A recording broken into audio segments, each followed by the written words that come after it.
प्रायः यह माना जाता है कि योगाभ्यास के लिए तो मनुष्य को कहीं दूर जंगल में या गुफा में चले जाना पड़ता है, या अलग थलग एक कुटिया बनाकर और लुटिया मात्र ही अपने पास रखकर साधना करनी पड़ती है। परंतु गीता इस सत्यता की साक्षी है कि भगवान ने तो ऐसा कुछ भी आदेश निर्देश नहीं दिया। वास्तव में बात तो यह है कि यह शरीर ही आत्मा की एक कुटिया है, अतः भ्रकुटी में जिसमें कि आत्मा का वास है, एक कुटी अथवा गुहा ही तो है।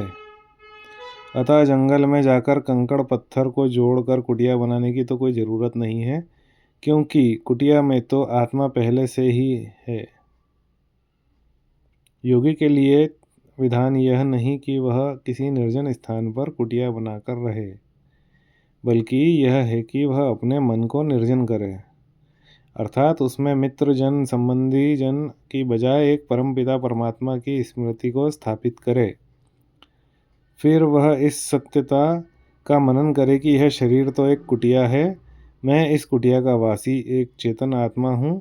यदि ज्ञान दृष्टि से देखा जाए तो मनुष्य की मूल यह है कि वह इस संसार को एक मुसाफिर खाना मानने की बजाय अपना देश मान बैठता है और घर को अपना घर समझ लेता है। फिर जब वह उससे लगाव को छोड़ना चाहता है तो यहाँ से निकलकर दूर कहीं कुटिया बनाने की सोचता है।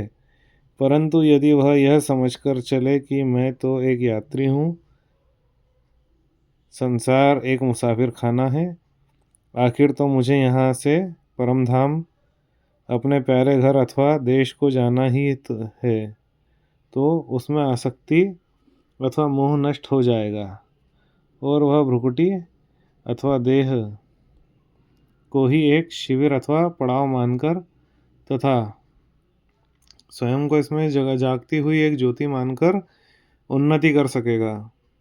योग के लिए एक अन्य बात की ओर भी ध्यान देना जरूरी है। हम देखते हैं कि घर की तार को जब बिजली घर से आ रही तार से जोड़ा जाता है, तभी घर की तार में भी करंट आता है।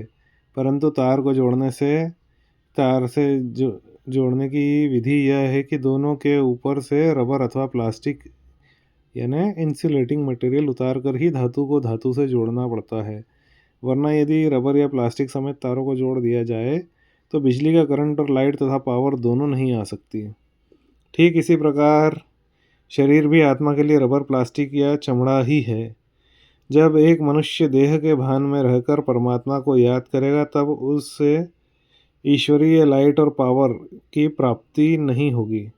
अतः योगाभ्यासी को चाहिए कि वह इस प्रकार से मनन करे कि मैं एक आत्मा हूँ, ज्योति बिंदु हूँ, अजर अमर अविनाशी हूँ, मैं देह नहीं हूँ, देह तो मेरी कुटिया है आदि। इस प्रकार के चिंतन से आत्मा देह भान से न्यारी हो जाएगी और जब तभी उसकी स्मृति रूपी तार परमात्मा से जुट जाएगी।